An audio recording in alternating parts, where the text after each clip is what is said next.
Hello and welcome to this episode of sMater, a podcast by clinicians for clinicians, brought to you by Mater, an Australian leader in healthcare for more than a century. My name's Gillian Whiting. And I'm Bronwyn Jennings, Gynaecology Oncology Clinical Nurse Consultant at Mater Hospital Brisbane. And we're coming to you from Meanjin, the land on which this podcast is being recorded. Today we are joined by Dr. Nisha Jagasia, Gynaecological Oncologist at Mater Hospital Brisbane and Mater Private Hospital Brisbane. Nisha specialises in the surgical management of patients with confirmed or suspected gynaecological malignancy and complex benign gynecology pathology. Her special interests are minimally invasive surgery and the use of intraperitoneal chemotherapy for ovarian cancer. And that's what she's joining us to talk about today. HIPEC, the new two-step ovarian cancer treatment.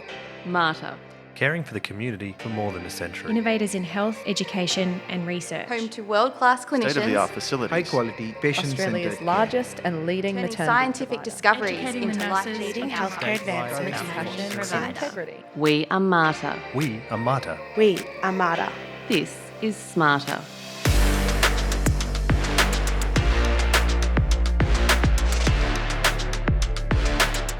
Nisha, welcome to sMater. Hi, thanks for having me. Great to be here. Can you start by setting the scene for us? What treatments historically have you been able to provide patients with ovarian cancer? Sure.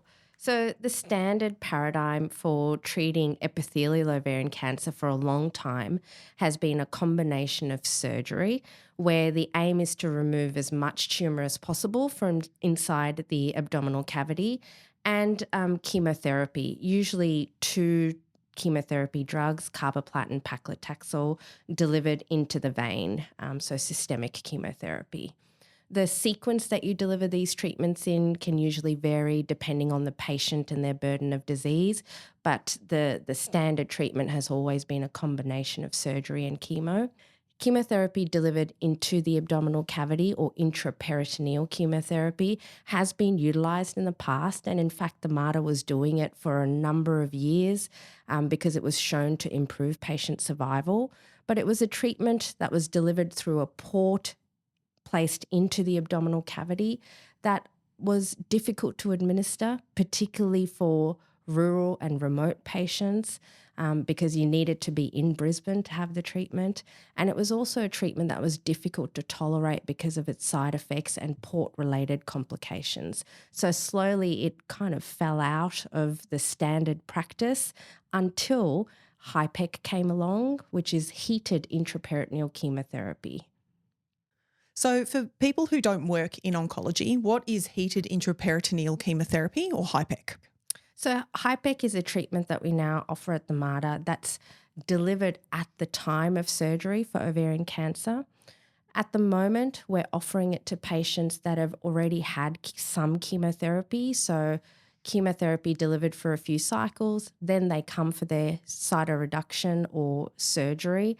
And as part of removing all of the tumour bulk within the abdominal cavity, we also give you a single dose of chemotherapy that's delivered into the abdominal cavity as part of that surgical treatment. The chemotherapy is one drug called cisplatin, which is very similar to the carboplatin that patients get as part of their intravenous chemotherapy, but it's heated to 42 degrees, and that's the hyperthermic part of the treatment.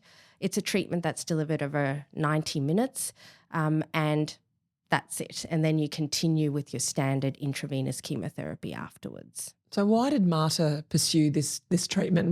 What is unique or effective about it? So we believed in intraperitoneal chemotherapy for a long time. The literature on the intraperitoneal chemotherapy that was delivered via port universally showed an improvement in patient progression-free and overall survival. But like I said, it was a treatment that was difficult to deliver, difficult to tolerate, and patients often didn't complete that intraperitoneal component of their treatment. Because the HIPEC, or the intraperitoneal chemo we deliver now at the time of surgery, is a single treatment, it's much easier to deliver and tolerate. And also the literature that exists, particularly the one big randomized controlled trial specifically in epithelial ovarian cancer, has shown a significant improvement in patients' progression-free and overall survival.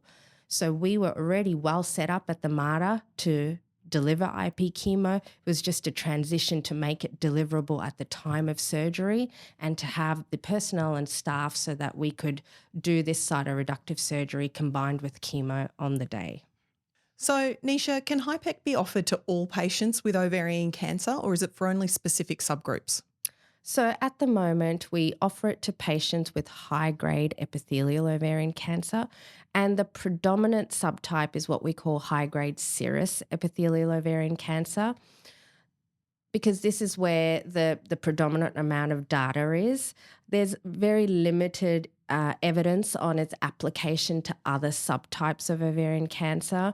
And we know that certain subtypes like clear cell ovarian cancer, mucinous ovarian cancer, they tend to be less chemosensitive diseases. And so certainly at the MATER, we've been restricting it while we're in the trial phases and while we're in the data accumulation phase of this treatment to people with high-grade serous epithelial ovarian cancer. So how do you determine who is eligible for HIPEC? So at the MATER, we have a very rigorous MDT process. All women diagnosed with epithelial ovarian cancer go through a multidisciplinary meeting where their pathology and their imaging is reviewed. So we have the diagnosis correct from the get-go. Most of these women, because of the advanced nature of their disease, are starting on some chemotherapy called neoadjuvant chemotherapy. And then after a few rounds of chemotherapy, they're rediscussed at MDT to see if they're suitable for surgery. At that time point, we nominate whether there might be someone suitable for intraperitoneal chemotherapy, or HIPEC or NIPEC. And then we have a dedicated MDT or multidisciplinary meeting for these cases. Attendees include medical oncologists, peritonectomy surgeons, our intensivists, our anaesthetists, to all go through that this is a suitable candidate for HIPEC along with surgery. Nisha, you mentioned NIPEC. Can you just expand on what NIPEC is? Oh, yeah, sure. So NIPEC refers to normothermic intraperitoneal chemotherapy. So chemotherapy delivered into the peritoneal cavity but at body temperature. So 37 degrees instead of heated up to 42 degrees. A paper published in the Hindawi Journal of Oncology sought to review randomised ovarian cancer clinical trials performed between 2000 and 2019. It found the proportion of trials with positive survival and clinical outcome significantly increased from 23.8% in the early 2000s to 54.1% between 2015 and 2019. It also concluded the trend of increased positive studies was mainly linked to precision medicine. Earlier you mentioned the improvement in overall survival. Can you talk more about that? Yep. So the international randomised trial published on the use of HIPEC in epithelial ovarian cancer was OV-HIPEC 1. It was a Dutch study, and that was in this patient population that had some chemo, had surgery, had HIPEC treatment, and it was a randomised trial. So it compared patients that got HIPEC with standard cytoreductive surgery without HIPEC at the time of their interval cytoreduction. And that trial showed that the group that got the HIPEC treatment had a progression-free survival benefit of approximately 4 months and an overall survival benefit of 12 months. And this is recently published kind of their 10-year follow-up data, so rigorously followed up patients. And I don't think we've seen anything like that in terms of improvement in overall survival for any surgical treatment of epithelial ovarian cancer. So it's the one thing that we're doing differently at the time of surgery that's showing such a meaningful impact in terms of patient survival from this disease. Apart from the improved survival, which is clearly very important, Yeah. what are the other benefits in terms of reduced treatment times and things like that? Yeah, it's a really good question. I think when we previously utilised intraperitoneal chemo, we restricted it to a patient population that had to be in Brisbane for the entire IP component of their treatment. This one-stop application at the time of surgery is making it a treatment that's accessible to all our epithelial ovarian cancer patients that are suitable candidates. So no matter if you're from Cairns or Mackay, if we think you're a suitable candidate, you can have this treatment, which will potentially add 12 months to your survival. What about reduced post-op complications? HIPEC doesn't necessarily reduce your post-op complications. A lot of the burden of this treatment is related to the effort of surgery and maximal effort cytoreductive surgery, and that doesn't change whether you have HIPEC or not. So we don't see that patients have improvement in complications. What we have been able to show, though, is that it's a very safe treatment when added to cytoreductive surgery, and that it doesn't necessarily increase your risk of serious complications or side effects. We've recently published in an Australian Journal of Obstetrics and Gynaecology our data on our first 25 patients, showing that it's a very safe and feasible treatment to offer without an increase in any significant morbidity or mortality. So, Nisha, you've just mentioned the recent publication in the Australian and New Zealand Journal of Obstetrics and Gynaecology. Why was it important for us to look at the safety and feasibility of HIPEC and publish on that? Like any new treatment, now not new in the sense that we've known about intraperitoneal chemotherapy and HIPEC's been utilised in different types of cancer across the world, but it was certainly something new to the MATER. It involved a lot of work with staff to make sure that the infrastructure was in place to be able to deliver this treatment safely. And it is still considered an experimental adjunctive treatment for epithelial ovarian cancer. And I think any time you're introducing a new treatment, experimental treatment, or have ongoing trials in the space, it's always important to be internally reviewing your safety data, make sure you're doing your patients more good than harm. And our experience with our initial 25 patients was very positive. We could show that we were keeping up with international standards in terms of the safety profile of what we were offering, and therefore it was very relevant data to publish. What are some of the key messages or takeaways from that publication?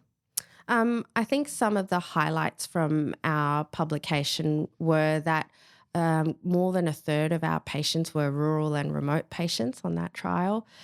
We had no deaths related to treatment. We had no serious complications related to the HIPEC treatment.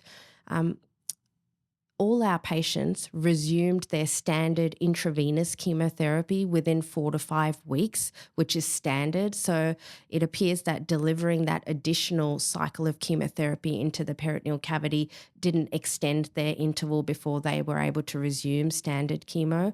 And there were very few readmissions after discharge from hospital. And those readmissions that we did have were for minor issues like bowel or urinary tract infections. So all very, very promising, kind of gave us that sense that we were doing well by our patients, that we were administering this treatment very, very safely.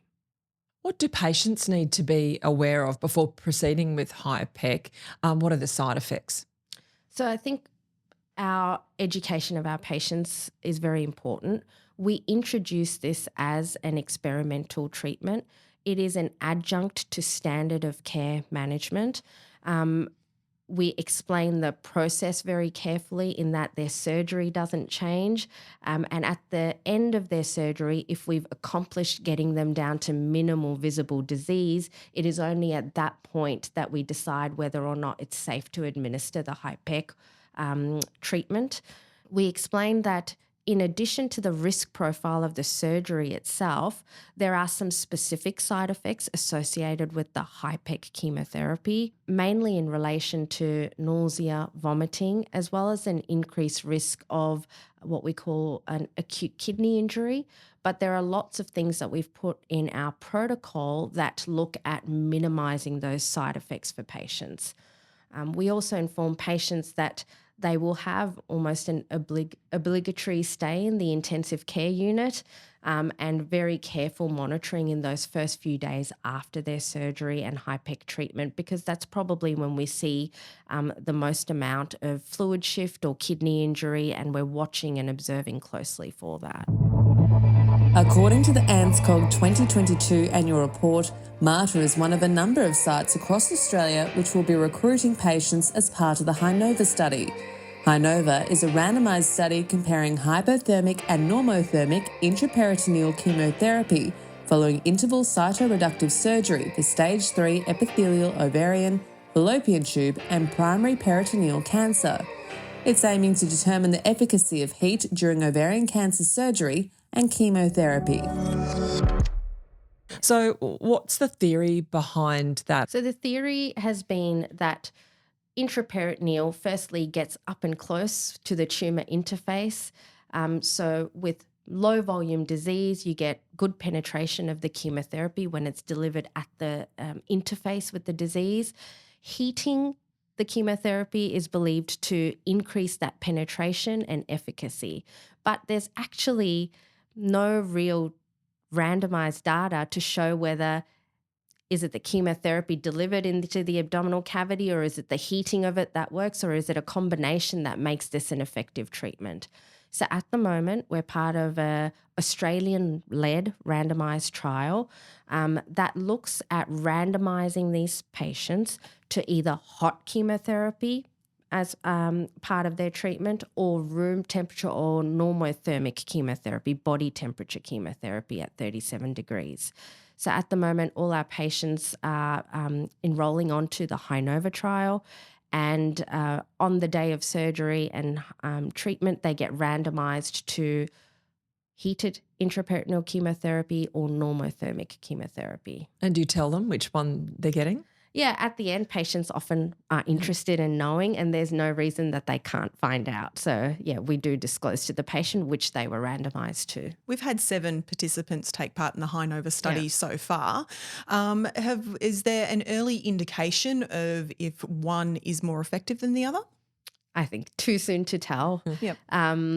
It is a study that I think is trying to recruit approximately 86 patients.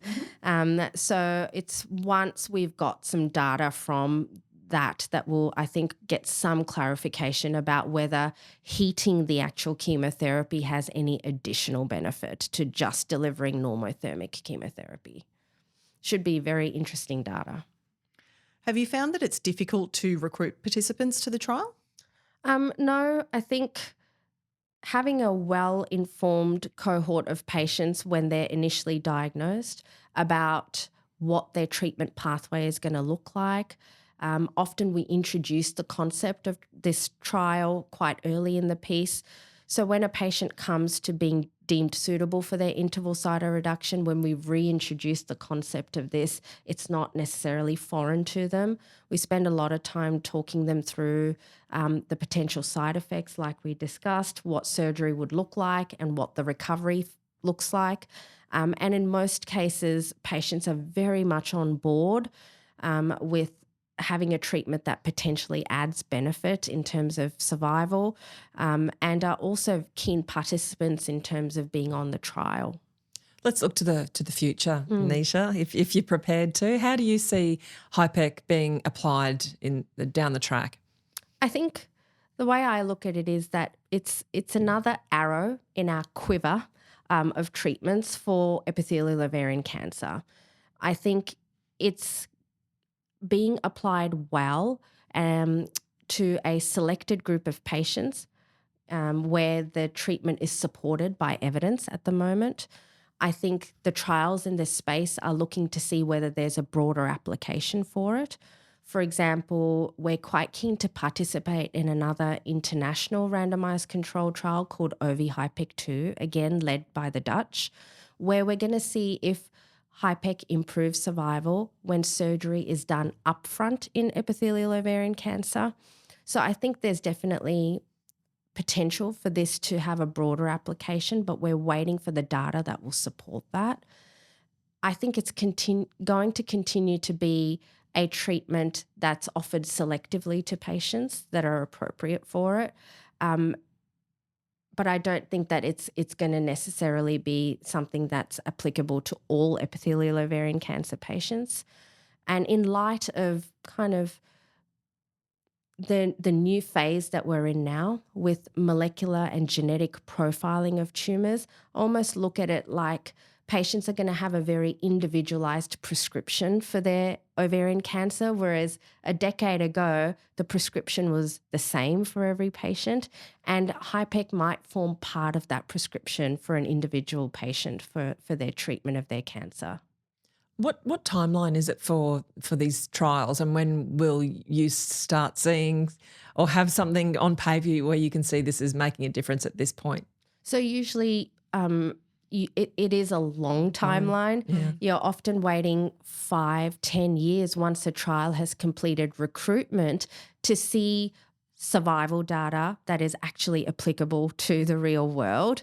There's a lot of preliminary publications, but like OV-HIPEC-1, when the 10-year follow-up data came out to say, yep, no, the initial data was correct, we have seen a 12-month overall survival benefit, that's when that evidence becomes strong and applicable in the real world. So it is a long timeline like any, clinical trials.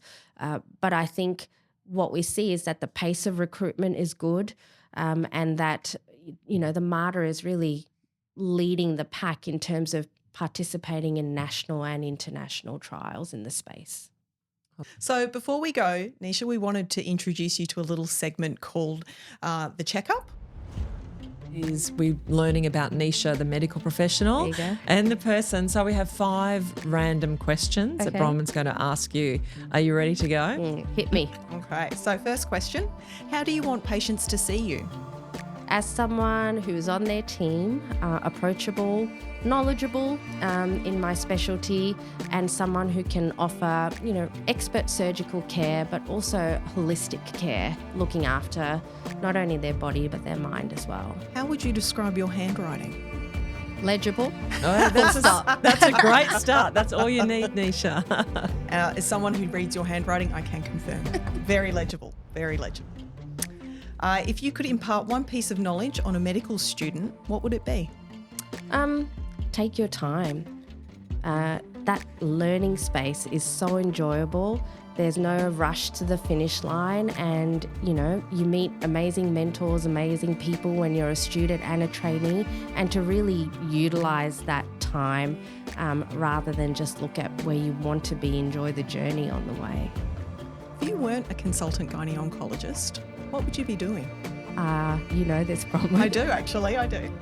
I have a passion for radiology, and I often fancy that if I ever get sick of surgical oncology, I'll go and become a radiologist. And the final question, if you had to invite 3 guests to dinner, who would they be? Oh, goodness. Bruno Mars, because he'd provide the entertainment. Gosh, it's a hard one. Who would I have at dinner? Could just be you and Bruno. Could just be me and Bruno. We can just keep it to the two of you. I think that's a great Absolutely. answer. Nisha, thanks so much for joining us on All right. sMater. Thank you. Thanks for having me. For our listeners at home or in the car or having a well-deserved break between patients, thank you for tuning in. Join us for our next episode where we continue exploring women's health with Dr. Jim Coward. See you next time on sMater.